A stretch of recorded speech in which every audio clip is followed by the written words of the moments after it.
হ্যাঁ, তাহলে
আসসালামু আলাইকুম রহমতুল্লাহি ওয়াবারাকাতুহ।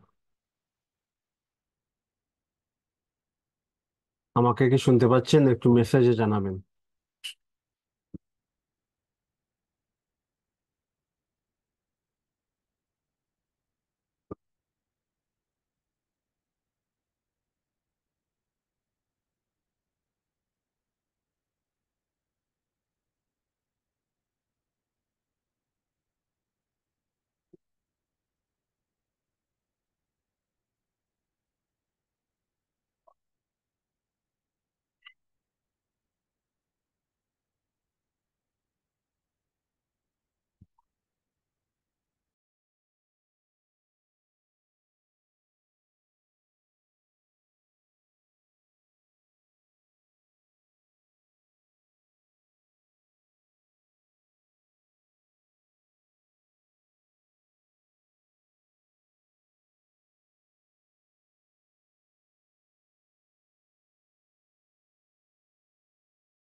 আসসালামু আলাইকুম রহমতুল্লাহি ওয়াবারাকাতুহ।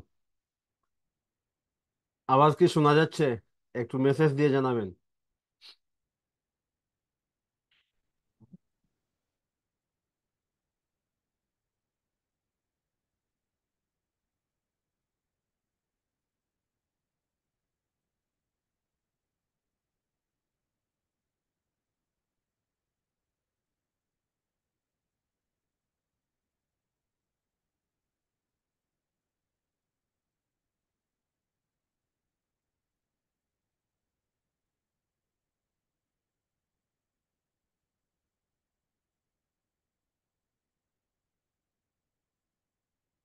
আসসালামু আলাইকুম রহমতুল্লাহি ওয়াবারাকাতুহ।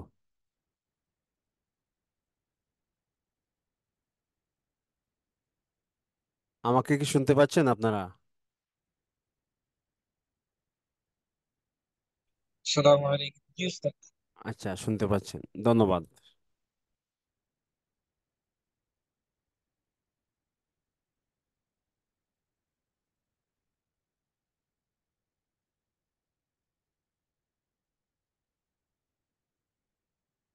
আলহামদুলিল্লাহ।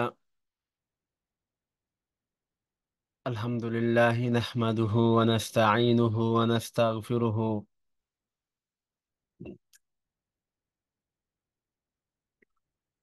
ওয়া নু'মিনু বিহি ওয়া নাতাওয়াক্কালু আলাইহি ونعوذ بالله من شرور أنفسنا ومن سيئات أعمالنا.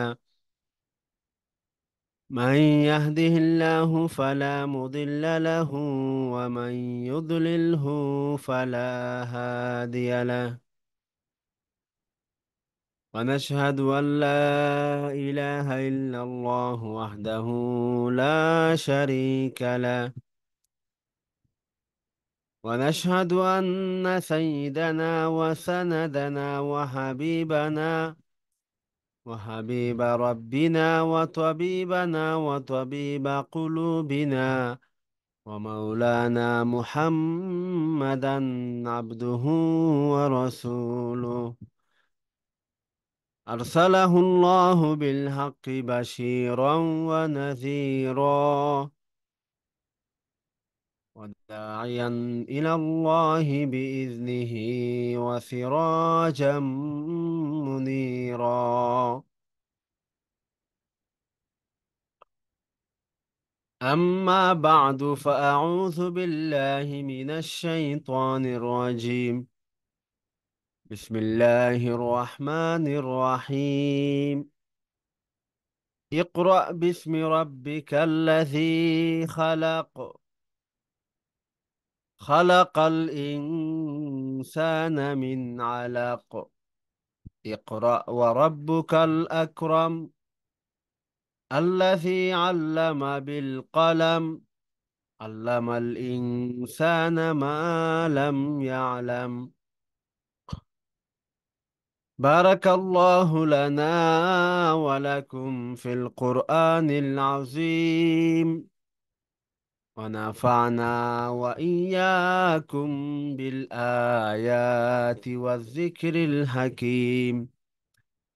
اللهم صل على محمد وعلى آل محمد كما صليت على إبراهيم وعلى آل إبراهيم إنك حميد مجيد. اللهم بارك على محمد وعلى آل محمد كما باركت على إبراهيم وعلى آل إبراهيم إنك حميد مجيد. لا إله إلا الله محمد رسول الله সাল্লাল্লাহু আলাইহি। মহান আল্লাহ রব্বুল ইজ্জতি ওয়াল জালাল অসংখ্য অগণিত শুকরিয়া জাল্লা রব্বুল ইজ্জতি ওয়াল জালাল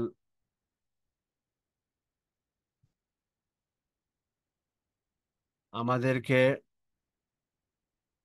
ইসলামিক অনলাইন মাদ্রাসার কল্যাণে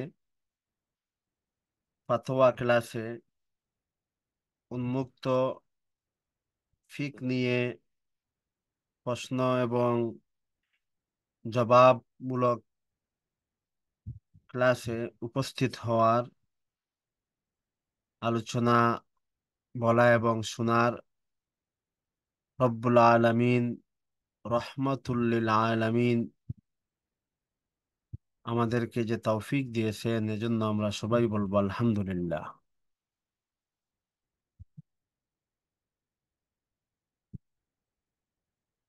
আল্লাহ সুবহানাহু তাবারাকা ওয়া তাআলা ইলমে দ্বীনের ফজিলত আমাদেরকে বুঝাতে গিয়ে আমাদেরকে অনুধাবন, যাতে আমরা অনুধাবন করতে পারি, সেই জন্য রব্বুল আলামিন কুরআনে কারীমের সর্বপ্রথম যেই ওহী অবতীর্ণ হয়েছিল রাসূলুল্লাহ সাল্লাল্লাহু আলাইহি ওয়াসাল্লামের উপর, সেখানে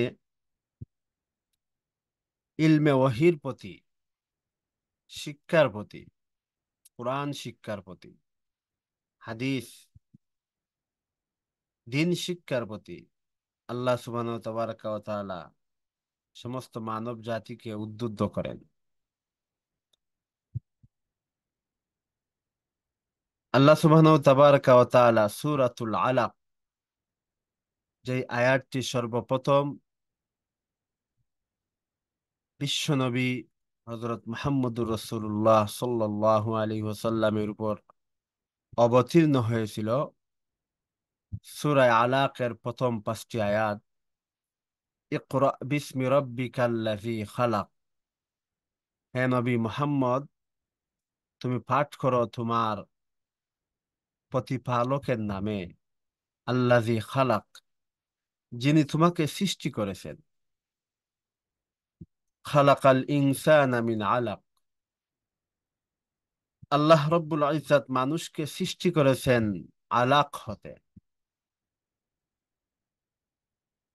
ইকরা ওয়া রাব্বুকাল আকরাম, পড়ো আর তোমার প্রতিপালক মহামান্বিত, যিনি আল্লাযী আল্লামা বিল কালাম, কলমের সাহায্যে শিক্ষা দিয়েছেন। শিক্ষা দিয়েছেন মানুষকে আল্লামাল ইনসানা মা লাম ইয়ালাম, ওই সমস্ত জিনিস যা মানুষ কখনোই জানতই না। ইলমে দ্বীনের ফজিলত নিয়ে আল্লাহ সুবহানাহু তাবারাকা ওয়া তাআলা সূরাতুজ জুমার এর 9 নম্বর আয়াতে বলেন, কুল হাল ইয়াস্তাবিল্লাযীনা ইয়ালামুনা ওয়াল্লাযীনা লা ইয়ালামুন। হে নবী, আপনি জানিয়ে দিন, যারা জানে এবং যারা জানে না তারা কি সমান হতে পারে? কখনোই সমান হতে পারে না। আল্লাহ সুবহানাহু তাবারাকা ওয়া তাআলা সূরাতুল মুজাদালা 11 নং আয়াতে বলেন, ইয়ারফাইল্লাহুল্লাযীনা আমানু মিনকুম ওয়াল্লাযীনা উতুল ইলমা দারাজাত। তোমাদের মধ্যে যারা ঈমান নিয়ে এসেছে, যাদেরকে ইলিম দান করা হয়েছে, আল্লাহ তাআলা তাদেরকে মর্যাদায় উন্নত করেন। আল্লাহ সুবহানাহু ওয়া তাআলা তাদের মর্যাদাকে বাড়িয়ে দিবেন। রাসূলুল্লাহ সাল্লাল্লাহু আলাইহি ওয়াসাল্লাম একটি হাদিসে বলেন, হাদিসটি বুখারী এবং মুসলিমে রয়েছে, মান ইউরিদিল্লাহু বিহি খায়রান ইউফাক্কিহু ফিদ্দীন। আল্লাহ পাক যার কল্যাণ চান তাকে দ্বীনের, ইসলামের সহি সমঝ, জ্ঞান দান করেন। রাসূল সাল্লাল্লাহু আলাইহি ওয়াসাল্লাম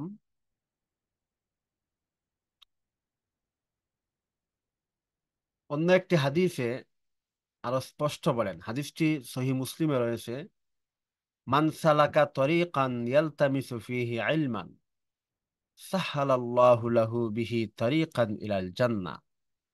যেই ব্যক্তি ইলিম তলবের জন্য কোনো পথ অবলম্বন করবে, আল্লাহ পাক এর বদৌলতে তার জন্য জান্নাতের পথকে সহজ করে দিবে।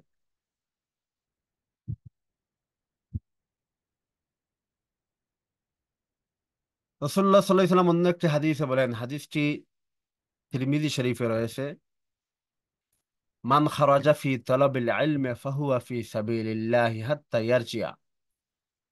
যে ব্যক্তি ইলিম অন্বেষণের জন্য বের হলো, সে আল্লাহর রাস্তায় বের হলো।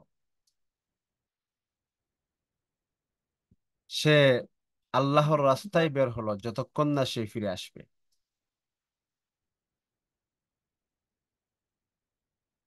তো ইলিম, দ্বীনি ইলিম অর্জনের গুরুত্ব এবং ফজিলত। তবে দ্বীনি ইলিম অর্জন করতে গিয়ে আমাদেরকে সতর্ক থাকতে হবে। রাসূলুল্লাহ সাল্লাল্লাহু আলাইহি ওয়াসাল্লামের এই যে কঠোর ধমকি, যেখানে রাসূলুল্লাহ সাল্লাল্লাহু আলাইহি সাল্লাম দ্বীন ইলিম, ইলিম বা ইলমে ওয়াহি, দ্বীন ইলিম শিক্ষার জন্য আপনার নিয়ত বিশুদ্ধ হতে হবে। অর্থাৎ এই ইলিম অর্জনের উদ্দেশ্য হতে হবে শুধুমাত্র আল্লাহর রেজা এবং সন্তুষ্টি। রাসূলুল্লাহ সাল্লাল্লাহু আলাইহি সাল্লাম ধমকি দিয়ে বলেন, মান তাআল্লামা ইলমান মিম্মা ইবতাগা বিহি ওয়াজহুল্লাহ লা ইয়াতাআল্লামুহু ইল্লা লিয়ুসিবা বিহি আরাদাম মিনাদ দুনিয়া লাম ইয়াজিদ আরাফাল জান্নাতি ইয়াউমাল কিয়ামা ইয়ানি রিহাহা। অর্থ হচ্ছে, হাদিসটি মুসনাদে আহমদ এবং সুনানে আবু দাউদে রয়েছে, আল্লাহর সন্তুষ্টির উদ্দেশ্যে শিক্ষা করা হয় এমন দ্বীনি ইলিম যেই ব্যক্তি পার্থিব কোনো উদ্দেশ্য হাসিলের জন্য শিক্ষা করবে, কিয়ামতের দিন সে জান্নাতের ঘ্রাণও পাবে না। অন্য একটি হাদিস সহিহ ইবনে হিব্বান বর্ণিত রয়েছে, রাসূল সাল্লাল্লাহু আলাইহি সাল্লাম বলেন, লা লা তাআল্লামুল ইলমা লিতুবাহু বিহিল উলামা। তোমরা এই উদ্দেশ্যে ইলম শিক্ষা করো না যে এর মাধ্যমে আলেমদের সাথে তোমরা গর্ব করবে। ওয়ালা তুমারু বিহি সুফাহা, অথবা মূর্খদের সাথে বিবাদে লিপ্ত হবে। ওয়ালা তুখাইয়িরু বিহিল মাজালিসা, অথবা মজলিসের অধিকর্তা হবে, অর্থাৎ মজলিসের মধ্যে নিজেকে সর্বে সর্বা হিসাবে প্রকাশ করবে। ফামান ফাআলা যালিকা, যেই ব্যক্তি এগুলা করবে, অর্থাৎ আলেমদের সাথে গর্ব করা অথবা মূর্খদের সাথে ঝগড়া বিবাদে লিপ্ত হওয়া অথবা নিজেকে সবার চেয়ে উত্তম হিসাবে আহ, প্রকাশ করা, এমন উদ্দেশ্য নিয়ে যদি কেউ ইলম অর্জন করে, তাহলে ফান্নার, ফান্নার আন্নার, অর্থাৎ তার জন্য রয়েছে জাহান্নাম, জাহান্নাম। হাদিসটি ইবনে হিব্বানে রয়েছে।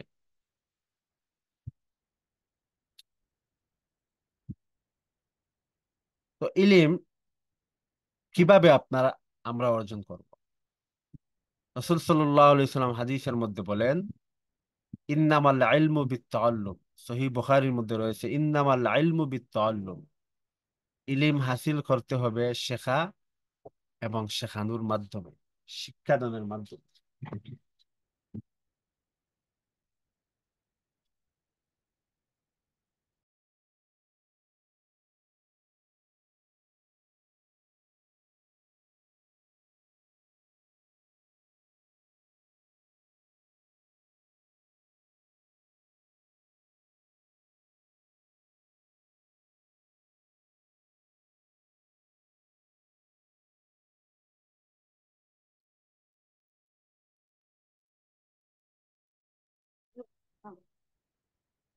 খতিব আল বাগদাদি রহমতুল্লাহি তাআলা আলাইহি, উনি ইলিম কিভাবে শিখবেন, উনি বলেন, ওয়ায়াকুনু কাদ আখাযা ফিকহাহু মিন আফওয়াহিল উলামা লা মিনাস সুহুফ।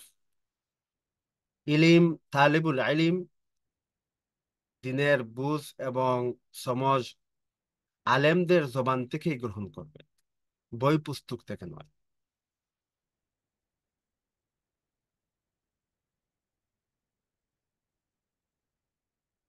আল্লামা শাতিবী রহমতুল্লাহি তাআলা আলাইহি, উনি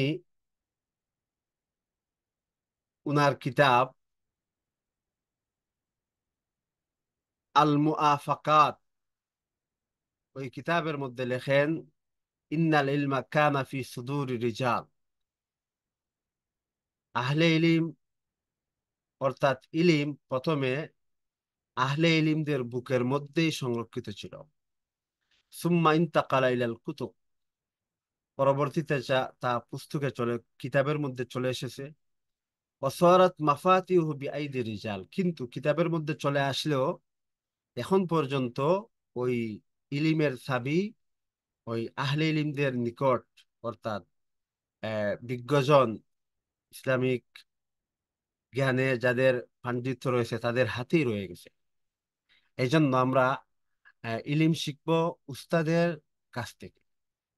হ্যাঁ, কিতাব থেকে আমরা সাহায্য নিব, কিন্তু মূল ইলিম আমাদের অর্জন হবে উস্তাদের কাছ থেকে, উস্তাদের মুখ থেকে, জবান থেকে।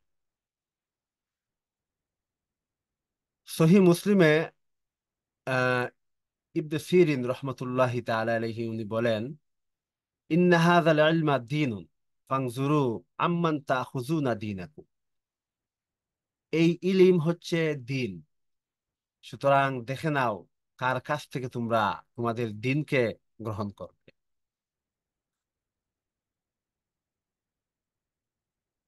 তো ইলিম অর্জনের জন্য আমাদের প্রয়োজন হচ্ছে মেহনত।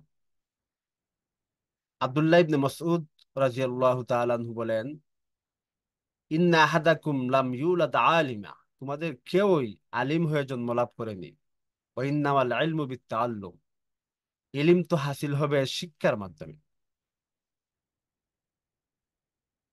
কষ্ট করে যারা, ইবনে আব্বাস রাদিয়াল্লাহু তাআলা আনহুকে জিজ্ঞাসা করা হলো, আপনার এত বিপুল ইলিম, ব্যাপক ইলিম আপনি কিভাবে অর্জন করলেন? তো তিনি উত্তরে বললেন, বিলিসানিন সাউলিন ওয়া কলবিন আকুলিন, অর্থাৎ অধিক জিজ্ঞাসাকারী জবান এবং সজাগ হৃদয়ের মাধ্যমেই আমি এত ব্যাপক এবং এত বিপুল পরিমাণ ইলিম কি করতে অর্জন করতে পেরেছি।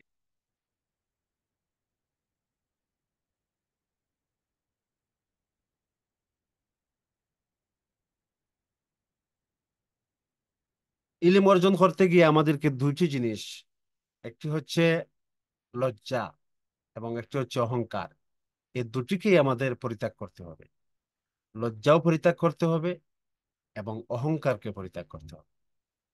বিখ্যাত তাবী হযরত মুজাহিদ রাহমাতুল্লাহি তাআলা আলাইহি বলেন, লা ইয়াতাআল্লামুল ইলমা মুস্তাহয়িন ওয়ালা মুস্তাকবির। অনর্থক লজ্জাকারী এবং অহংকারী ইলিম থেকে বঞ্চিত হয়, সে কখনো ইলিম অর্জন করতে পারে না। লজ্জা অনেক ক্ষেত্রে প্রশংসনীয় গুণ, তবে অনর্থক লজ্জা সেটা ভালো নয়। উম্মুল মুমিনিন হযরত আয়েশা রাদিয়াল্লাহু তাআলা আনহা আনসারী নারীদের প্রশংসায় উনি বলেন, হাদিসটি সহিহ বুখারীতে রয়েছে, নি'মান নিসা নিসাউল আনসার লাম ইয়ামনাহুন্নাল হায়া আইয়াতাফাক্কাহনা ফিদ্দিন। আনসারীর নারীরা কতই না উত্তম, দিনের গভীর জ্ঞান অর্জনের ক্ষেত্রে লজ্জা তাদের জন্য বাধা হয়ে দাঁড়ায়। অর্থাৎ তারা এই, হায়েজ নেফাস, ফরজ গোসল এই সম্পর্কে তারা হযরত আয়েশা রাদিয়াল্লাহু তাআলা আনহার নিকট এসে জিজ্ঞাসা করত, আল্লাহ রসুলের নিকট এসে জিজ্ঞাসা করে তারা শিখতো। লজ্জা তাদেরকে দিনের ইলিম অর্জনে, এই লজ্জা অনর্থক লজ্জা তাদেরকে বাধা দেয়, বাধা দান করে। তো এই জন্য ইলিম অর্জনের ক্ষেত্রে আমাদেরকে দুইটি জিনিস, অর্থাৎ অনর্থক লজ্জা এবং অহংকার, এই দুটিকেই পরিত্যাগ করতে হবে। ইলিমের রাসূল সাল্লাল্লাহু আলাইহি ওয়াসাল্লাম এর সাহাবী ইবনে মাসউদ এবং আবু দারদা রাদিয়াল্লাহু তাআলা আনহুমা উভয় বলেন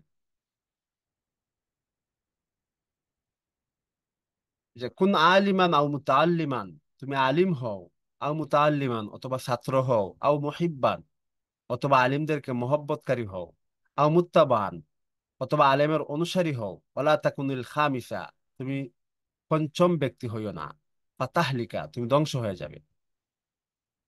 কুলতু লিল হাসান, তো রাবি বলেন, আমি হাসান বসরি রহমতুল্লাহি তাআলা আলাইহি, উনি হাদিস বয়ান করতেছেন, তো আমি উনাকে জিজ্ঞাসা করলাম মানিল খামিস, তো উনি বলেন আল মুবতাদি, অর্থাৎ পঞ্চম ব্যক্তি হচ্ছে বেদাতি।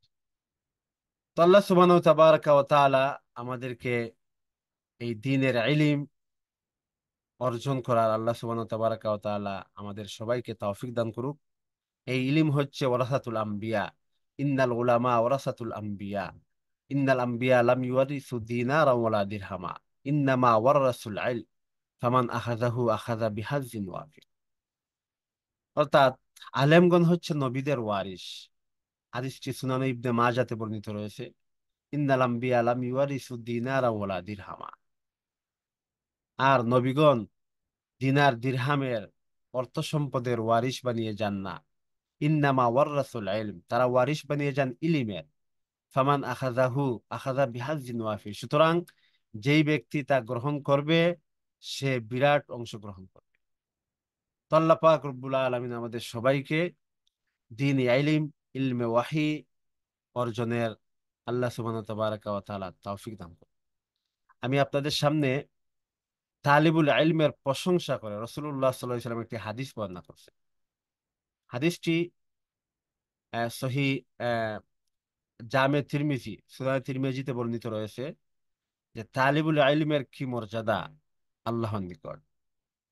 রাসূল সাল্লাল্লাহু আলাইহি ওয়াসাল্লাম বলেন, ইন্নাল মালাইকাতা লা তাযাউ আজনিহাতাহা রিযান লিতালিবিল ইলম, ফেরেশতাগণ তালিবে ইলমের প্রতি সন্তুষ্টি প্রকাশ করে নিজেদের ডানা বিছিয়ে দেন। ওয়া ইন্নাহু লা ইস্তাগফিরু লিল আলিম মান ফিস সামাওয়াত ওয়াল আরদ, আর আলেমের জন্য মাগফিরত কামনা করতে থাকে আসমান জমিনের সবকিছু। হাত্তাল হিতান ফিল মা, এমনকি পানির নিচে থাকা মাছ। ওয়াফজলুল আলিমি আলাল আবিদ কাফজলিল কামারি আলা সাইরিল কাওয়াকিব, আলেমের মর্যাদা আবেদের উপর তেমন তারকারাজির মাঝে চন্দ্র যেমন। তো আল্লাহ সুবহানাহু ওয়া তাবারাকা ওয়া তাআলা এই তালিবুল ইলমকে মাফ করে দিক, তালিবুল ইলমের মর্যাদাকে আরো বাড়িয়ে দিক, এবং আমাদের সবাইকে আল্লাহ সুবহানাহু ওয়া তাবারাকা ওয়া তাআলা তালিবুল ইলম, অর্থাৎ ইলমে ওয়াহি অন্বেষণকারীদের মধ্যে আল্লাহ পাক রব্বুল আলামিন আমাদের সবাইকে গণ্য করুক, আমরা সবাই বলি আমি। আমি এই মুহূর্তে চলে যাব আমাদের ধারাবাহিক যেই পদ্ধতি বা নিয়ম রয়েছে আমাদের এই ক্লাসের, হচ্ছে প্রশ্ন এবং উত্তর। তো এক্ষেত্রে আমি প্রথমেই আমাদের এখানের দু একটি নিয়ম আমি বলে দিব। আমাদের কিছু মূলনীতি রয়েছে, নিয়ম রয়েছে। যারাই আপনারা প্রশ্ন লিখবেন, বাংলাতে লিখবেন, বাংলিশ লিখবেন না, এবং অতি লম্বা প্রশ্ন লিখবেন না, সংক্ষেপে প্রশ্নটা লিখবেন। দ্বিতীয় বিষয় হচ্ছে যে আপনি যে প্রশ্ন লিখতেছেন, আপনার প্রশ্ন লিখছেন, আপনি পোস্ট করে করেছেন, মেসেজ সেন্ড করছেন, আপনার ওই প্রশ্নের জবাব ইনশাল্লাহ এক সময় দেওয়া হবে। ধারাবাহিকভাবে আপনার প্রশ্ন ইনশাল্লাহ আসা হবে, এবং কোরআন সুন্নাহর আলোকে আপনার প্রশ্নকে সামনে রেখে আলোচনার চেষ্টা হবে। যেহেতু আপনার প্রশ্ন এই মুহূর্তে আসতেছে না, তো আপনি বারংবার একই প্রশ্নকে বারংবার টেক্সট দিলেন, বারংবার পোস্ট করলেন, তো এতে করে পরবর্তীতে আমাদেরকে বিরক্ত হতে হয়। সেই জন্য আপনি সতর্ক থাকবেন। আর আপনি যেই প্রশ্ন লিখবেন, সেই প্রশ্ন যাতে পরে বোঝা যায় সেভাবেই আপনি লিখবেন। যে এত লম্বা আপনি লিখলেন যে আমরা পরে বুঝতে পারি না, এমনটা যাতে না হয়। তো আমি আমাদের যেই ক্লাসের যেই চিরাচরিত নিয়ম হচ্ছে প্রশ্ন এবং উত্তর, সেখানেই আমি চলে যাব ইনশাল্লাহ এখন। আল্লাহ সুবহানাহু ওয়া তাবারাকা ওয়া তাআলা এই আলোচনাকে আমাদের সবার জন্য কল্যাণের, আখেরাতের আখেরাতে নাজাতের মাধ্যম বানাক, আমরা সবাই বলবো আমিন। তো আমাদের সামনে ইতিমধ্যে একটি প্রশ্ন চলে এসেছে। প্রশ্ন হচ্ছে, গুলাম ওয়াহিব ভাই উনি লিখছেন 1 নম্বর। উনি বেশ কয়েকটি প্রশ্ন লিখছেন, প্রায় 8টি প্রশ্ন। এর মধ্যে একটি প্রশ্ন হচ্ছে, 2 তলা মসজিদ ভর্তি মুসল্লি থাকলে ফরজ নামাজের সালামের পূর্বে ফিরিস্তা ইমাম সাহেব এবং মুসল্লিদের নিয়ত কিভাবে করব? 2 তলা মসজিদ ভর্তি মুসল্লি থাকলে ফরজ নামাজে সালামের পূর্বে ফিরিস্তা ইমাম সাহেব এবং মুসল্লিদের, হ্যাঁ, আপনার ডান দিকে আপনার আপনার তলা, আপনার নিচতলা, আপনার উপর তলা, সবাইকে আপনি শরীক রাখবেন।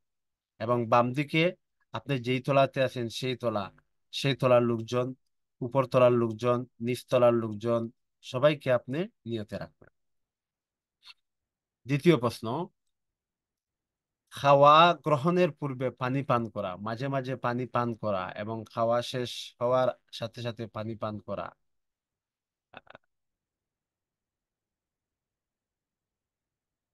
এগুলা হচ্ছে খাওয়ার আদব। এগুলা হচ্ছে খাওয়ার আদব। এগুলাকে সুন্নাহ বলা যাবে না, খাওয়ার আদব বলা যাবে। 3 নম্বর, মসজিদের ভিতরে সালাম দেওয়া যাবে কি? হ্যাঁ, দেওয়া যাবে যদি উনি ইবাদতে না থাকেন। যদি উনি ইবাদতে না থাকেন তাহলে দিতে পারবেন। 4 নম্বর, আমি ইখতিলাফি মাসআলার উপর আমল করতে অনাগ্রহ প্রকাশ করি, ইল্লাল্লাহর জিকির, সম্মিলিত মুনাজাত ইত্যাদি। বাংলাদেশে এমন আলিম কি পাওয়া যাবে যারা এই আমলগুলো করেন না এবং মানুষের ইসলাহের জন্য বায়াত গ্রহণ করেন? দেখেন, আপনার প্রশ্ন অত্যন্ত জটিল এবং কঠিন। সেগুলা আপনি যদি আমার সামনে হতেন, এবং সেগুলা নিয়ে আপনার সাথে দীর্ঘক্ষণ আলোচনা করতাম, তাহলে হয়তো বুঝতে পারতেন। এই অতি অল্প সময়, যেখানে লাইনে আরো অনেকজন দাঁড়িয়ে আছে, এই অতি অল্প সময় আমি আপনাকে কিভাবে এই জিনিসটা বুঝাবো, সেটাই আহ, আমি খুঁজে পাচ্ছি না, বা সেটা নিয়ে আমি বিব্রত। তো আমি সংক্ষেপে আপনাকে যা বলবো সেটা হচ্ছে, ইখতিলাফি মাসআলার উপর আমল করতে কেন অনাগ্রহ প্রকাশ করবেন? আপনার আপনাকে আপনার যাকে, যেই মাদ্রাসাকে আপনার নিকট গ্রহণযোগ্য মনে হবে, যেই আলেমকে গ্রহণযোগ্য মনে হবে, আপনি যেই মাযহাবকে ফলো করতেছেন, সেই মাযহাবের যে সমস্ত আলেমদেরকে আপনি গ্রহণযোগ্য মনে করেন, তাদের যে কোনো একজনের বক্তব্য মেনে নেবেন। আমার জানা মতে হানাফি মাযহাবে ইল্লাল্লাহর জিকির, সম্মিলিত মুনাজাত, এগুলো জায়েজ। আর আপনি যদি হানাফি মাযহাবের অনুসারী হয়ে থাকেন, তাহলে তো আপনি করবেন, এতে সমস্যা কি? বাংলাদেশে এমন আলেম কি পাওয়া যাবে যারা এই আমলগুলো করেন না? সেটা বলা যাবে না। হ্যাঁ, এমন হতে পারে যারা আহ হানাফি মাযহাবকে অনুসরণ করেন না, তারা হয়তো এগুলা করেন না, মানুষের ইসলাহের জন্য বায়াত গ্রহণ করেন। জি, অবশ্যই এমন আলেম অবশ্যই আছেন, মানুষের ইসলাহের জন্য বায়াত গ্রহণ করেন। আপনি হচ্ছে আমাদের ইসলামিক অনলাইন মাদ্রাসার যেই হচ্ছে যিনি কর্ণধার, কর্ণধারদের একজন, মুফতি জুবায়ের সাহেব দামাত বরকাতুহুল আলিয়া, উনি মানুষের হেদায়েতের জন্য, ইসলাহের জন্যই বায়াত গ্রহণ করে থাকেন আমার জানা মতে। তো উনার সাথে আপনি যোগাযোগ করতে পারেন। এবং বলবেন যে আমি বলে দিছি। পঞ্চম নম্বর, তালিম করার পর দোয়া পড়া কি সুন্নাত? না, এগুলা মুস্তাহাব, এগুলা বলা যাবে না। হ্যাঁ, আপনি যখন বসলেন তো অবশ্যই আপনি আহ, আপনি যখন একসাথে অনেকেই বসলেন, তখন তো উচিত যে আপনি আল্লাহর কাছে দোয়া করবেন। এবং হয়তো পারে এখানে যারা বসা আছেন কারো একজনের হাতকে আল্লাহ কবুল করে দিবেন, সাথে সাথে আপনার দোয়াটিও কবুল হয়ে যাবে। তবে যখন আপনি বসবেন, তো সুবহানাকা আল্লাহুম্মা ওয়া বিহামদিকা আস্তাগফিরুকা, এই দোয়া আপনি পড়বেন। এটা হচ্ছে মজলিসের কাফারা, যে দোয়া এইটা পড়বেন, এটা হচ্ছে সুন্নাহ। কে দোয়া করবে? যিনি তালিম করবেন তিনিই তো দোয়া করবেন। 6 নম্বর, মাগরিবের নামাজের পর 7 বার আল্লাহুম্মা আজিরনি পড়ি, কিন্তু গাছতের এলান দেওয়ার কারণে অনেক সময় পড়ি না, কি করব? পড়বেন, আপনি এলান দিয়ে তারপর পড়বেন, সমস্যা কি?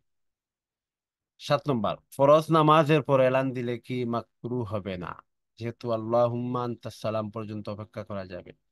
না, এখানে বিশেষ জরুরতে হচ্ছে আপনি আল্লাহুম্মা আনতাস সালাম পরে আহ, সংক্ষেপে পরে আল্লাহুম্মা আনতাস সালাম, এটা পরে তারপর এলান দিবেন। আপনি তো আর সাথে সাথে এলান দিবেন না। হ্যাঁ, আপনি যখন ইমাম সাহেব দোয়া করবেন, দোয়া সমাপ্তির পরেই আপনি এলান দিবেন।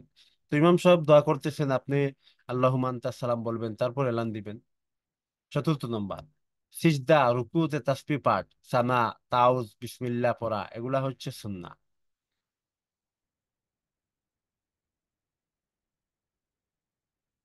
আরেকটি প্রশ্ন আমাদের সামনে আসলো। এক স্বামী রাগের মাথায় তার স্ত্রীকে বলল, আজকে তুই ডিভোর্স হয়ে গেছস। হ্যাঁ, এই কথার দ্বারা তাদের সম্পর্কে এরকম কি? জি, তালাক হবে। তালাক তো হয়ে যাবে। এখন হচ্ছে যে কয় তালাক হবে, স্বামীর নিয়ত যত তালাকের থাকবে তত তালাকই হবে। এক তালাকের থাকলে এক তালাক হবে। আজকে তুই ডিভোর্স হয়ে গেছস, হ্যাঁ, এখানে ডিভোর্সটা হচ্ছে কেনায় হবে না, এটা হচ্ছে সরি হবে। যেহেতু এই ডিভোর্সটা আমাদের সমাজে ডিভোর্স দ্বারা এই তালাকেই বোঝানো হয়, সুতরাং এক তালাকই এখানে হবে। এখানে একাধিক তালাক হবে না, এক তালাকই হবে, এক তালাক। পরবর্তী প্রশ্ন, আমার এক আন্টি স্বপ্নে দেখেছে উনি কবরস্থানে গেছে। কবরস্থানের ভিতর ঢুকে দাঁড়ায় আছে, অনেক কবর, উঁচু হয়ে আছে কবর। উনি ভুল করে কবরে একজনের কবরে দাঁড়িয়ে গেছে। এরপর উনি বলতেছে, আল্লাহ, একদিন তো সবাই মারা যাবে, তাহলে আমি কেন কবরে দাঁড়াই আছি? আল্লাহ, আমার ভুল হয়েছে, আমাকে ক্ষমা করে দেন। এরপরে আমি দৌড়াই কবরস্থানে গেটে গেছি। এরপর দেখলাম একটা মেয়ে কবরস্থানে ঢুকে ওই কবরেই ফুল রাখে দিল আর দোয়া করলো। এরপর আমি ভাবলাম ও ফুল দেই, তাহলে আমি কবরে ফুল দিব, আর কিছু দেখিনি। এর ব্যাখ্যা কি? দেখেন, খবর এগুলা দেখা হচ্ছে, এগুলা দেখার অর্থ হচ্ছে আহ, উনার আমলের মধ্যে পরিবর্তন আসবে। তো আল্লাহ পাক রব্বুল আলামিনের আমলের মধ্যে ভালো দিক থেকে, দিকেই ভালো দিকেই পরিবর্তনটা নিয়ে আসুক, আমরা সবাই বলবো আমি। আলহামদুলিল্লাহ, আল খাইরুলানা ওয়াশারুনালা আদাইনা আলহামদুলিল্লাহ রাব্বিল আলামিন। পরবর্তী প্রশ্ন, স্বপ্নে কারো বিয়ে হতে দেখা কি কোনো কিছুর আলামত? জি, বিয়ে হচ্ছে রহমত এবং বরকতের আলামত। হয়তো ওনার বাস্তবে যদি অবিবাহিত হন তাহলে বিয়ে হবে, আর যদি বিবাহিত হন তাহলে ওনার সংসারে বরকত আসবে, কল্যাণ আসবে। পরবর্তী প্রশ্ন, আসসালামু আলাইকুম। ওয়ালাইকুম আসসালাম। পাত্র আমাকে বলেছে বিয়ের পর মুখ খোলা রেখে পড়তে হবে, তার আত্মীয়দের সামনে যারা আমার নন মাহরাম। সৌদি নাকি মুখ খোলা রেখে পর্দা করে, আর এতে নাকি গুনাহ হবে না। আর এভাবে পর্দা করলে যদি গুনাহ হয়, এই গুনাহ নাকি হাজবেন্ডের হবে। এটা কি সত্যি? এখন এমত অবস্থায় কি ওনাকে বিয়ে করা ঠিক হবে? দেখেন, উনি হচ্ছে আহ শরীয়তের উল্টা ব্যাখ্যা দিচ্ছেন। তো শরীয়ত যারা, কিছু এক শ্রেণীর লোক আছে যারা শরীয়তকে মানেই না, তারা শরীয়তকে মানে না। তারা যখন শরীয়তে চলে আসবে তখন পুরোপুরি চলে আসবে। আর একদল হচ্ছে যারা মুসলমান, শরীয়তকে মানতেছে কিন্তু অপব্যাখ্যা করতেছে। তো ওই ব্যক্তি অপব্যাখ্যা করতেছে যে মুখ পর্দার ভিতরে না। মুখ পর্দার ভিতরে না, সতরের ভিতরে না, কিন্তু হেজাবের ভিতর। ইউদনিনা আলাইহিন্না মিন জালাবিবিহিন্না, অর্থাৎ হেজাবের ভিতর। গায়রে মাহরামের সামনে অবশ্যই নারীকে মুখ দেখে রাখতে হবে। যদি পাত্র যদি অনড় থাকে, যে আত্মীয়দের সামনে, নন মাহরামদের সামনে মুখ খোলা রেখে যেতেই হবে, তাহলে পাত্র এমন পাত্র সম্পর্কে সিদ্ধান্ত নেয়ার ক্ষেত্রে আর একটু ভেবে দেখা দরকার। এর চেয়ে ভালো এবং উত্তম পাত্র যদি খুঁজে পাওয়া যায়, তাহলে এই পাত্রর সাথে এই পাত্রের প্রস্তাবকে গ্রহণ না করাই উচিত হবে।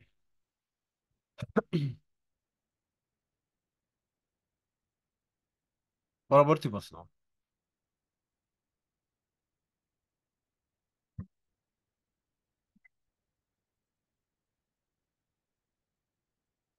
আমার বিড়ালকে আমি স্প্রে বা নিউট্রাল করতে চাই,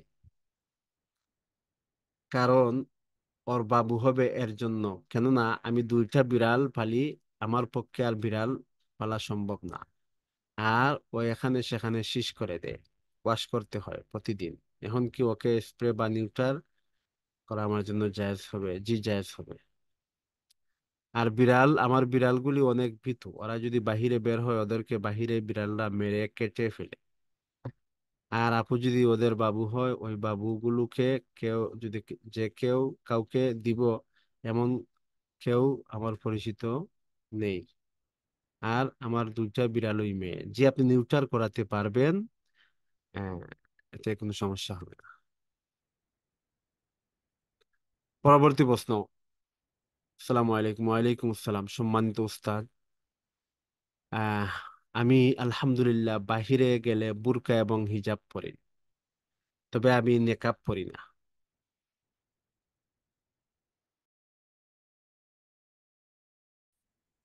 আপনি হিজাব পরেন বলতে হচ্ছে আপনার আপনার মুখকে সম্পূর্ণ ঢেকে দিতে হবে। এক চক্ষু অথবা দুই চক্ষু খোলা রেখে সম্পূর্ণ মুখকে আপনি ঢেকে দিতে হবে। যদি ঢেকে না দেন তাহলে অবশ্যই গুনাহ হবে।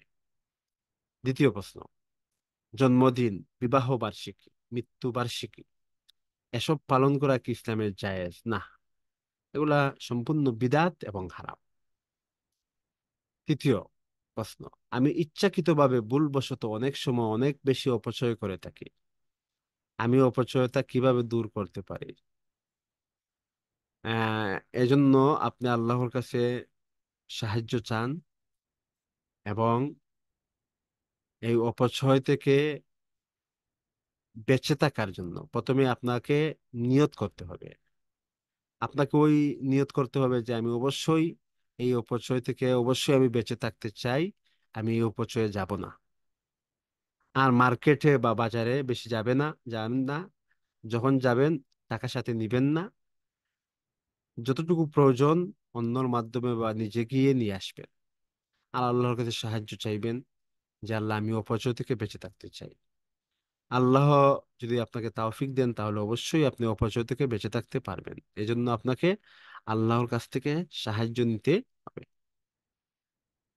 আমার এইসব কথাগুলো যদি কোরআন হাদিসের আলোকে যদি বিস্তারিত বলতেন, তাহলে আমার জন্য উপকার হতো। জি, আমরা যা বলছি সেগুলা কোরআন হাদিসের আলোকেই বলা হয়েছে।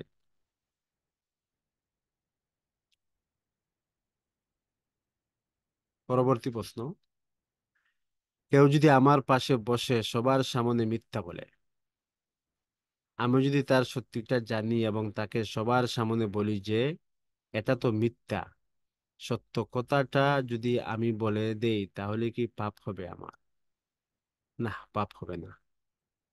যখন মিথ্যা চলছে আর সত্য জিনিসটা আপনি প্রকাশ করবেন, তাহলে তো সেটা আপনি আরো সওয়াব পাবেন। স্বপ্নে পরিষ্কার বা ঘোলাটে পানির পাশ দিয়ে হাঁটা বা পানির মধ্যে দিয়ে হাঁটছি, এমন স্বপ্নের ব্যাখ্যা কি যদি বলতেন? মাঝে মাঝে বৃষ্টি হতে দেখার ব্যাখ্যা কি হতে পারে? দেখেন, বৃষ্টি হচ্ছে রহমতের আলামত, বরকতের আলামত। আর ঘোলাটে পানি হচ্ছে এই যেগুলা হচ্ছে আপনার কিছুটা পেরেশানি আসতে পারে। তো এই জন্য আপনি আল্লাহর কাছে সাহায্য চাইবেন, সকল প্রকার নেক আমল করবেন, এবং আল্লাহুম্মা ইন্না নাজআলুকা ফি নুহুরিহিম ওয়া নাউযু বিকা মিন শুরুরিহিম এই দোয়া পড়বেন। আর হচ্ছে সাধ্য অনুযায়ী দান সদকা করবেন। পরবর্তী প্রশ্ন উস্তাদ। আসসালামু আলাইকুম। ওয়ালাইকুম আসসালাম। আমার জন্ম নিবন্ধন ও ভোটার আইডিতে আমার আসল বয়স থেকে 2 বছর কমানো। এখন আমি এটা পরিবর্তন করতে চাচ্ছি, কারণ অনেক শাইখকে বলতে শুনেছি এটা একটি গুনাহ। কিন্তু জন্ম নিবন্ধন ও ভোটার আইডিতে বয়স ঠিক করতে আসল বয়স দিতে অনেক বেশি সমস্যার সম্মুখীন হতে হয়। অনেক ক্ষেত্রে এটা সমাধান করা যায় না। এক্ষেত্রে আমার করণীয় কি? আপনার গুনাহ হবে না। যারা, যে সমস্ত শায়েখরা বলেছেন গুনাহ, তারা তাদের উদ্দেশ্য হচ্ছে প্রথম প্রথম থেকেই, অর্থাৎ আপনার জন্ম যেই তারিখে ছিল, আপনি জন্ম নিবন্ধন যখন করতে যাবেন, ভোট যখন তুলতে যাবেন, তখন বাড়িয়ে দেয়া কমিয়ে দেয়া সেটা হচ্ছে প্রতারণা বা গুনাহ। কিন্তু ঘটনাক্রমে যদি হয়ে যায়, আর এখন যদি সেটাকে সংশোধন করা সম্ভব না হয়, তাহলে এক্ষেত্রে কিন্তু গুনাহ হবে না। লা ইউকাল্লিফুল্লাহু নাফসান ইল্লা উসাহা, সামর্থ্যের অধিক আল্লাহ কাউকে দায়িত্ব দেন না। পরবর্তী প্রশ্ন। আমার আগে কখনো ইস্তেহাজা হয়নি। গত জুলাই মাসে আমার পিরিয়ড 22 তারিখে শুরু হয়, 29-30 তারিখে সম্পূর্ণ ভালো হওয়ার পর হঠাৎ 3 তারিখে 12তম দিনে আবার গন্ধহীন কালচে রক্ত আসে। যেহেতু হায়েজের 15 দিন হয়নি, তাই আমি প্রতি ওয়াক্ত ওযু করে নামাজ কন্টিনিউ করি। 7 তারিখের দিকে আবার সুস্থ হয়ে যায়। আজ 15 তারিখ, আবার ব্লিডিং শুরু হয়েছে। খুব অল্প, নর্মাল, হায়েজের মতো না। হায়েজের সময় যেমন হালকা খারাপ লাগে সেরকম লাগছে। আমার গত মাস হিসাবে 22 তারিখ ডেট। আবার এটা তো প্রথম হায়েজ থেকে একদিন অতিক্রান্ত হয়েছে। এমত অবস্থায় আমি 22 তারিখে হায়াজের জন্য অপেক্ষা করে এই সময় নামাজ কন্টিনিউ করব না, এটাকে হায়াজ ধরবো? দেখেন, আপনার এই রক্ত, সেটা 15 তারিখ আপনার শুরু হয়েছে, এটা যদি 3 দিন অতিবাহিত হয়, 3 দিন পর্যন্ত আপনি অপেক্ষা করেন, 3 দিন পরেও যদি 3 দিন যদি অতিক্রান্ত হয়, তাহলে আপনি এটাকেই হায়াজ ধরে নেবেন। আর যদি 3 দিনের আগেই যদি বন্ধ হয়ে যায়, তাহলে এটা ইস্তেহাদাই থাকবে। পরবর্তীতে 22 তারিখে যেটা আসবে সেটা হায়াজ হবে। পরবর্তী প্রশ্ন। জোড়া ব্রু কি বিচ্ছিন্ন করা যাবে? নাক বরাবর উপরে যে ব্রু একত্রিত হয় তা কাটা যাবে কি? ব্রু প্লাক করা না, বরং জোড়াটাকে শুধু কাটা। হ্যাঁ, যদি প্লাক করা না হয়, বরং শুধুমাত্র জোড়াটাকে কর্তন করতে চান, তাহলে সেটা অবশ্যই পারবেন। পরবর্তী প্রশ্ন। স্বামী শাশুড়ি অনেক অত্যাচার করে, এমন কোনো আমল আছে যে সংসারে শান্তি আসবে? জি, আপনি প্রত্যেক নামাজের পর পড়বেন, আল্লাহুম্মা ইন্না নাজআলুকা ফি নুহুরিহিম ওয়া নাউযু বিকা মিন শুরুরিহিম। আল্লাহুম্মা ইন্না নাজআলুকা ফি নুহুরিহিম ওয়া নাউযু বিকা মিন শুরুরিহিম। আল্লাহুম্মা ইন্না নাজআলুকা ফি নুহুরিহিম ওয়া নাউযু বিকা মিন শুরুরিহিম। এই দোয়াটি পড়বেন এবং আল্লাহর কাছে তাদের অত্যাচার থেকে নিজেকে বাঁচার জন্য আল্লাহর কাছে সাহায্য চাইবেন এবং তাদের হেদায়েতের জন্য দোয়া করবেন। আল্লাহ সুবহানাহু ওয়া তাআলা আপনাকে শান্তিতে রাখবেন এবং তাদেরকে অবশ্যই হেদায়েত দিবেন। পরবর্তী প্রশ্ন। আসসালামু আলাইকুম ওয়া রাহমাতুল্লাহ। ওয়া আলাইকুম আসসালাম। ছেলে মেয়ে অপ্রয়োজনীয় ছবি তোলা সোশ্যাল মিডিয়াতে আপলোড দেয়া কি ঠিক হবে? ফোনে অপ্রয়োজনীয় ছবি রাখলে গুনাহ হবে? দেখেন, এই সবগুলা গুনাহ, এগুলা কোনোটাই ঠিক হবে না। পরবর্তী প্রশ্ন। দুই ভাইয়ের মধ্যে একজন বাবা মায়ের ভরণ পোষণ দেয়। এখন বাবা মা যেই ছেলে দেখাশোনা করে তাকে সম্পত্তি বেশি দিতে চায়, তাহলে কি তাদের গুনাহ হবে?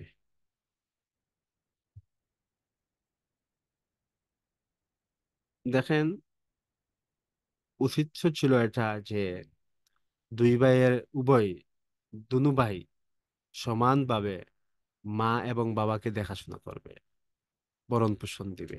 আর মা বাবার মৃত্যুর পর সমান সমান সম্পদ নিয়ে যাবে।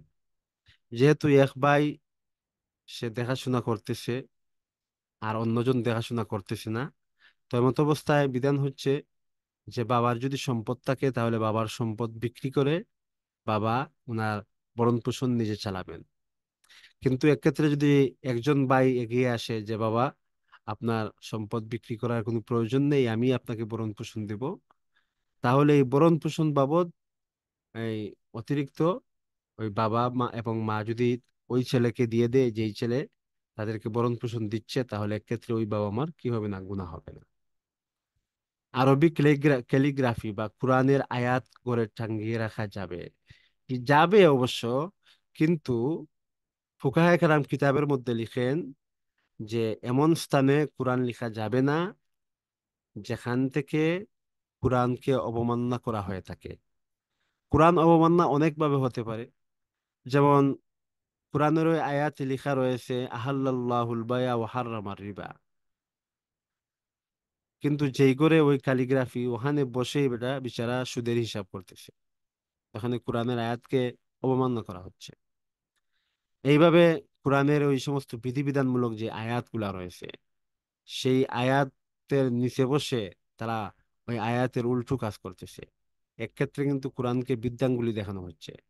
এই জন্য, তাছাড়া হচ্ছে যেখানে আপনি যেইভাবে কোরআনকে টাঙ্গাবেন, সেটা পরে গিয়ে কোরআন অবমাননা হতে পারে। এই জন্য আহ, উত্তম হচ্ছে এটা যে ক্যালিগ্রাফি বা কোরআনের আয়াত নিয়ে ক্যালিগ্রাফি এগুলা গড়ে না টাঙ্গানোই উত্তম। হ্যাঁ, কোরআনের আয়াত ব্যতীত বিভিন্ন হাদিসের শব্দ অথবা হচ্ছে কোরআনের আহ, জিকির মূলক যেগুলা কোরআনের বিধিবিধান নয় এমন আয়াত, এগুলো অবশ্য যদি কেউ টাঙ্গিয়ে নেয় আর এমন ভাবে টাঙ্গিয়ে নেয় যে সেটা পড়ে যাওয়ার ভয় নেই, হ্যাঁ, এবং সেটাকে বিনা অজুতে কেউ স্পর্শ করবে না, এবং সেখানে ইসলাম বিরোধী ওই করে কোনো কাজও হবে না, তাহলে এমত অবস্থায় রুখসত থাকবে।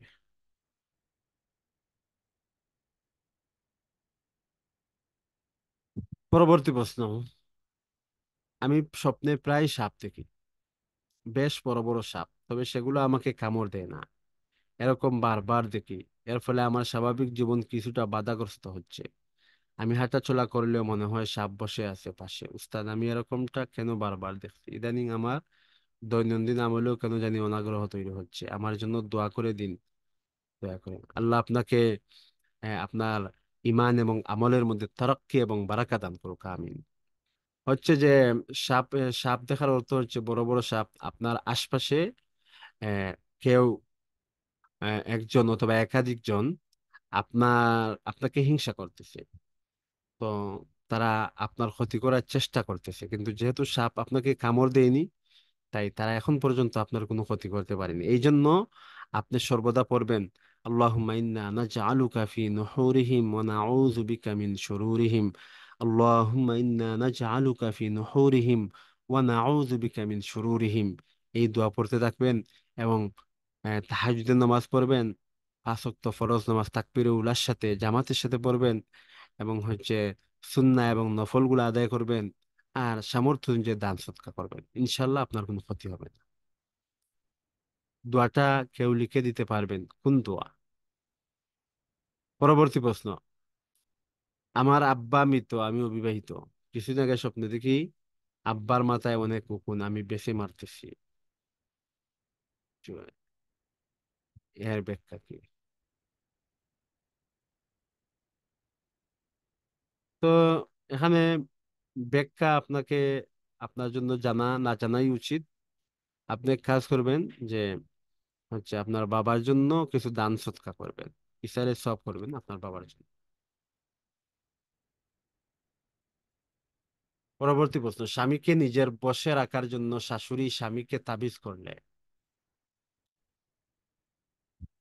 স্ত্রী করণীয় কি হবে? দেখেন, তাবিজের নিজস্ব কোনো ক্ষমতা নেই। আল্লাহর হুকুম ব্যতীত তাবিজ কোনো কাজই করবে না। আল্লাহর যদি হুকুম হয় তাহলে আপনার স্বামী শাশুড়ির বশে আসবে, নতুবা আসবে না। তো আপনি আল্লাহর কাছে দোয়া করেন যে আল্লাহ, যিনি এগুলা করতেছেন ওনার যদি অসৎ উদ্দেশ্য হয় তাহলে এই উদ্দেশ্যকে নস্যাৎ করে দিন। আপনি যদি তাহাজ্জুদের নামাজ পড়ে আল্লাহর কাছে কেঁদে কেঁদে দোয়া করেন, তাহলে ওগুলা এমনিতেই নস্যাৎ হয়ে যাবে, কোনো কাজ করবে না। পরবর্তী প্রশ্ন। আমি আলিয়া মাদ্রাসার স্টুডেন্ট, এখানে চোখের পর্দা হয় না, তাই আমি চাচ্ছি মাদ্রাসায় ভর্তি হই। ক্লাস করব না, পরীক্ষার সময় পরীক্ষা দিব, এতে কি আমার গুনাহ হবে? জি, আপনি শুধুমাত্র পরীক্ষা দিবেন, সুতরাং আপনি যেহেতু চক্ষুকে হেফাজতের আপনার পাক্কা ইরাদা রয়েছে, যে আপনি পাক্কা ইরাদা রয়েছে আপনি চক্ষুকে হেফাজত করবেন, তাই আপনার কোনো গুনাহ হবে না। উস্তাদ, আগের ওই হায়েজের পোস্টে 3 দিন কি নামাজ আদায় করব না? আপনি হচ্ছে 3 দিন অপেক্ষা করবেন। 3 দিন পর যদি দেখা যায় হায়েজ রক্তস্রাব চলমান, তাহলে তো ধরে নিতে হবে ওটা হায়েজ, তাহলে ওই 3 দিন নামাজকে আর পড়তে হবে না। আর যদি দেখা যায় না 3 দিন 2 দিন পর বন্ধ হয়ে গেছে, অথবা 3 দিন সম্পূর্ণ 3 দিন হয়নি, তাহলে যতগুলা নামাজ আপনি পড়েননি, অপেক্ষা করেছেন, ওইগুলা নামাজ আপনি কাজা করবেন।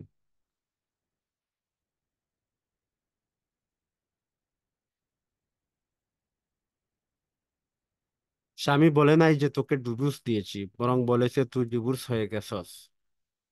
এই দুটো কথার বাবার তো একই, এক তালাক হয়ে যাবে, জি এক তালাক হবে। পরবর্তী প্রশ্ন, ছেলে ও ছেলের বউ যদি মাকে কষ্ট দেয়, ঝগড়া করে, তাহলে মা যদি সেই ছেলের সাথে কথা না বলে, তাহলে কি গুনাহ হবে? মায়ের তো গুনাহ হবে না, মায়ের গুনাহ হবে না, কিন্তু ছেলের যে কষ্ট দিছে বা ছেলের বউ যে কষ্ট দিছে তাদের গুনাহ হবে। তারা সব ভাই বোনদের গালিগালাজ করে, তো এই সবাই ভাই বোনদের ওনাদের সাথে কথা না বললে গুনাহ হবে। মা বাবা যদি কথা না বলে তাহলে তাদের কোনো গুনাহ হবে না। হ্যাঁ, ভাই বোন পরস্পর যদি তারা ঝগড়া বিবাদে লিপ্ত হয়ে একজন আরেকজনের সাথে কথা না বলে, তাহলে তো অবশ্যই তাদের পরস্পর 3 দিন যদি অতিক্রান্ত হয়ে যায় আর তারা কথা না বলে, তাহলে তো অবশ্যই তাদের গুনাহ হবে।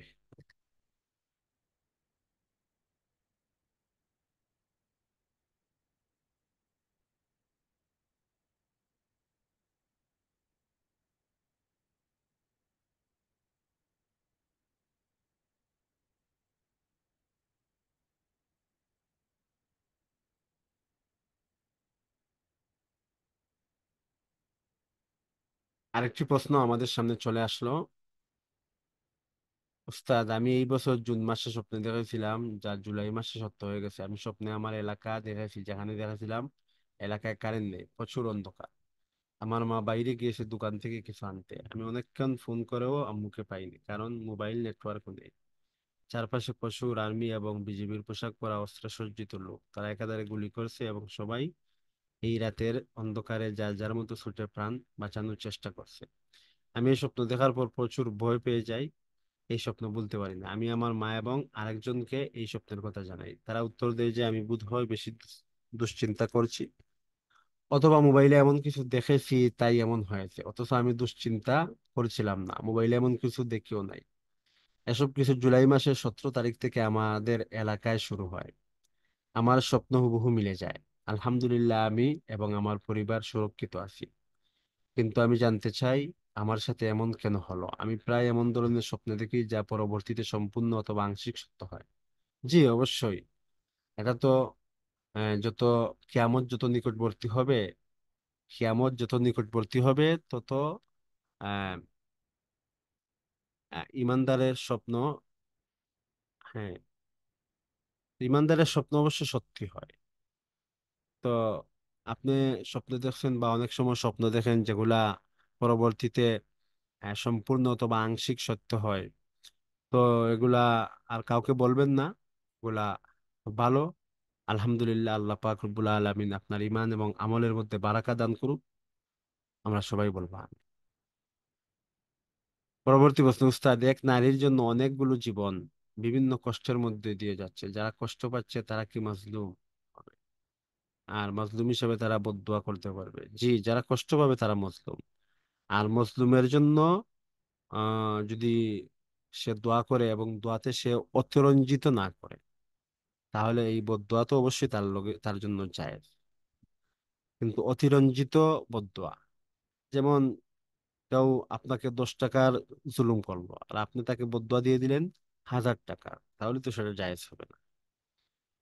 তো যতটুকু বদদোয়া দিবে, জুলুম করবে ততটুকু বদদোয়া দেয়া যাবে, তবে মাফ করে দেয়াটাই উত্তম। রাসূল সাল্লাল্লাহু আলাইহি সাল্লামের জীবন চরিত্র হচ্ছে এটা। সিলমান কাতাকা ওয়াফু আম্মান জালামাকা ওয়া আহসিন মান আসা ইলাইকা। যে তোমার সাথে সম্পর্ক বিচ্ছেদ করে তুমি তার সাথে সম্পর্ক স্থাপন করো। ওয়াহসিন মান আসা ওয়াফু আম্মান জালামাকা। যে তোমার উপর জুলুম করে তুমি তাকে ক্ষমা করে দাও। ওয়াহসিন মান আসা ইলাইকা। যে তোমার সাথে মন্দ বা খারাপ আচরণ করে তুমি তার সাথে ভালো আচরণ। পানি পুশ করলে কি গুনাহ হবে? যদি ওই পুশটা মিথ্যা হয় তাহলে তো অবশ্যই গুনাহ হবে। আর যদি মিথ্যা না হয় এবং কাউকে কটাক্ষ করা হয়, তাহলে অবশ্যই গুনাহ হবে। সুতরাং এ সমস্ত পুশ থেকে অবশ্যই বিরত থাকতে হবে। ফরেক্স বা কয়েন বেচা কিনা কি জায়েজ? দেখেন, ফরেক্সে আমরা অনেক গবেষণা করে হারাম কিছু পাইনি। হ্যাঁ, সুতরাং ফরেক্সকে আমরা নাজায়েজ বলতে পারতেছি না। আর কয়েন, কয়েন বলতে কি? কয়েন বলতে কোন কয়েন?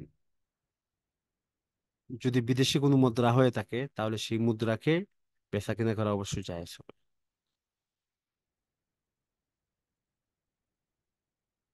আল্লাহ সুবহানাহু ওয়া তাবারাকা ওয়া তাআলা আজকে আমাদের যা কিছু আলোচনা হলো, আল্লাহ পাক রব্বুল আলামিন আমাদের সবাইকে ওই সমস্ত আলোচনা বুঝার এবং আমলের রব্বুল আলামিন সবাইকে তৌফিক দান করুক।